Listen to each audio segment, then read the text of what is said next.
So I have a friend who's an ethicist at Cambridge University in London, and I told her about my app this week, and she pushed back hard. She didn't think that spiritual disciplines should be done by a phone.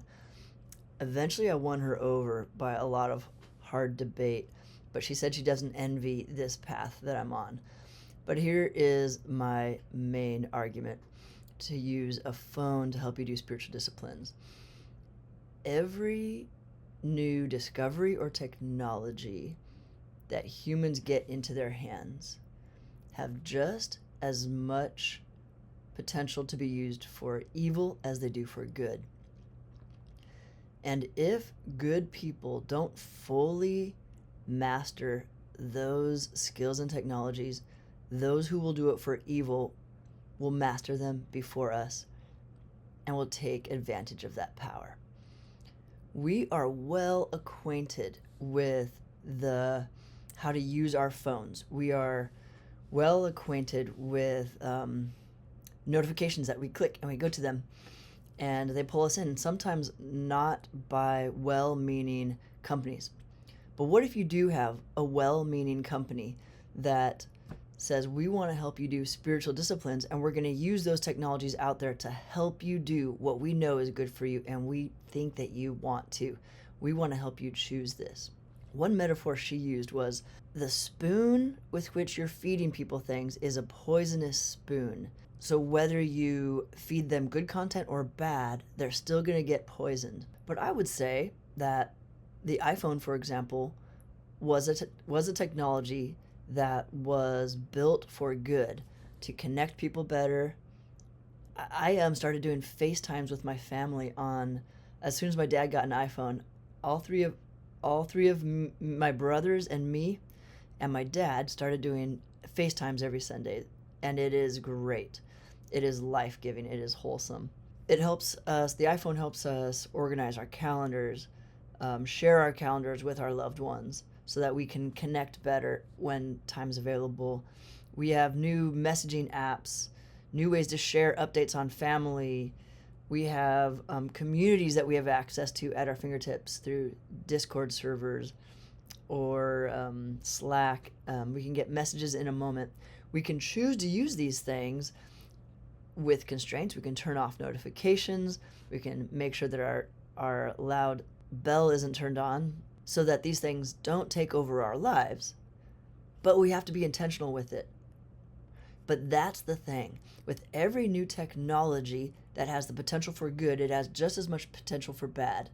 And we have to up our game in order to master this technology so it doesn't master us.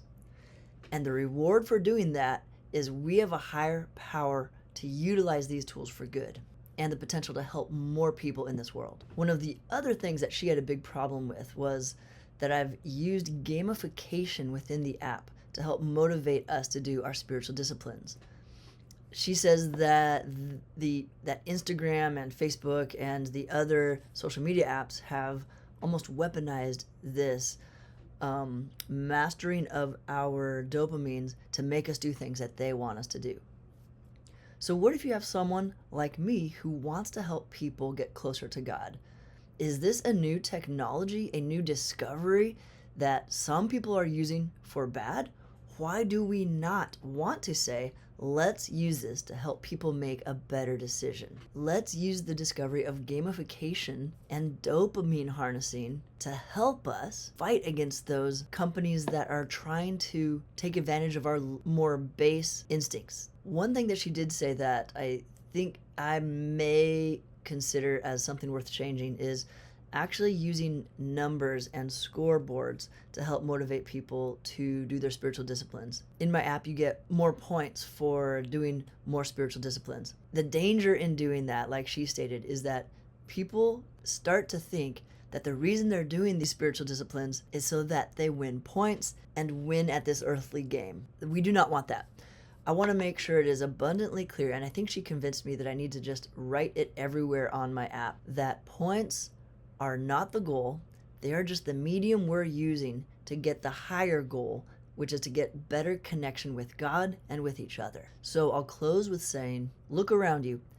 Every new technology or discovery has as much potential to be used for good or for evil. Everything from nuclear science to free will. People have used it for great gains and tragic losses. But if we do not harness it for good, the people who are using it for evil will get there before us and use it for harm. We must educate ourselves and master these tools, these discoveries, these technologies, so that we can use them in the world for more good. Because if we don't, those people using it for evil will take over and their power will be more than ours. So today, look at that phone as potential to do good. Recognize where it is not doing you good and become a master over your own phone. Use what it does well to make your life better and resist how it makes your life worse. Harness it with apps like the Creature Habits app, my app, to make your life more connected to God, and out of that filled place, give more to the world.